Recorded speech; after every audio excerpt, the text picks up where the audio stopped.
At 2:17 a.m., a call came into emergency services. Not unusual.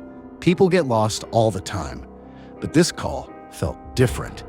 The man on the line could barely speak. His voice was shaking, slow, weak, like every word was costing him energy. I think I'm lost. I can't feel my hands. I don't know where I am. The operator immediately knew this wasn't just someone lost. This was someone running out of time. He was told to stay where he was, not to move. Help was already on the way. And for a moment, it seemed like everything would be fine. But when rescue teams reached his location, a few hours later, he wasn't there. No footprints, no trail, no signs he had ever been there at all. Just silence. His name was Daniel Harper, 29 years old, an experienced hiker. Someone who knew exactly what he was doing, which is what makes this story so much harder to explain. Because Daniel wasn't careless. He had done this before. Many times. So what went wrong? Earlier that day, nothing seemed unusual. The weather was clear. Cold, yes, but normal for that time of year. No warnings, no alerts. Nothing that suggested this would be his last trip.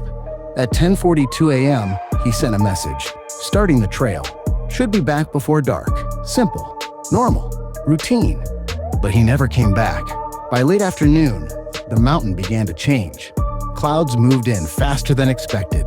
The temperature dropped suddenly, and visibility started to disappear. At first, it didn't seem dangerous, just wind, just cold. But in the mountains, things don't go wrong slowly, they go wrong all at once. Sometime after sunset, Daniel realized something was off. The trail was gone. Not just hard to see, gone. No markers, no signs, no direction, just endless snow and darkness. He tried to turn back, but every step he took looked exactly like the last. Footprints disappeared behind him within minutes.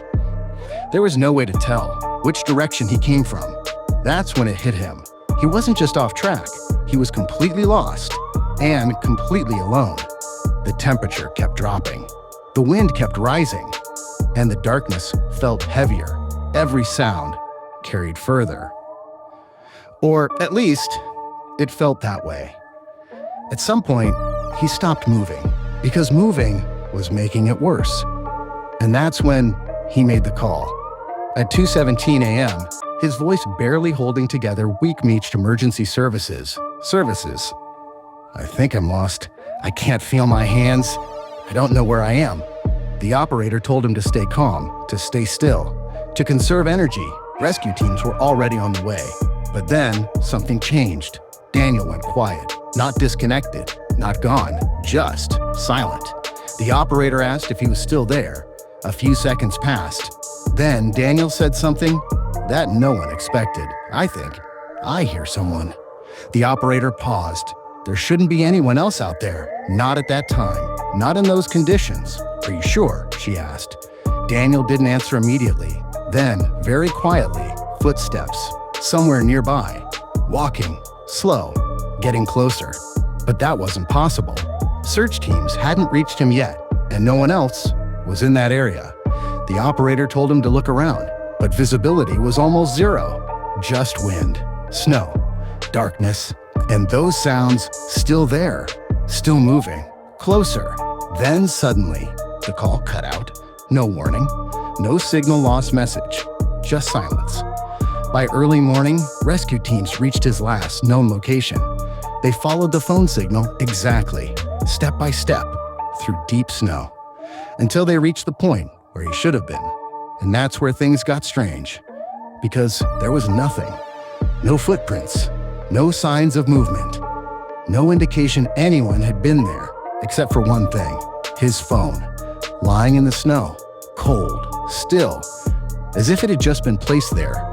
Investigators later concluded he likely died from exposure. And maybe that's true, but it doesn't explain what he heard that night. Because in conditions like that, sound doesn't travel clearly. And no one else was anywhere near that location.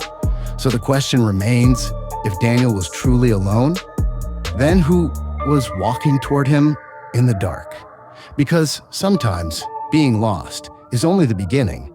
And before you go, if you enjoy stories like this, subscribe, like, and share, because the next story might be even more disturbing.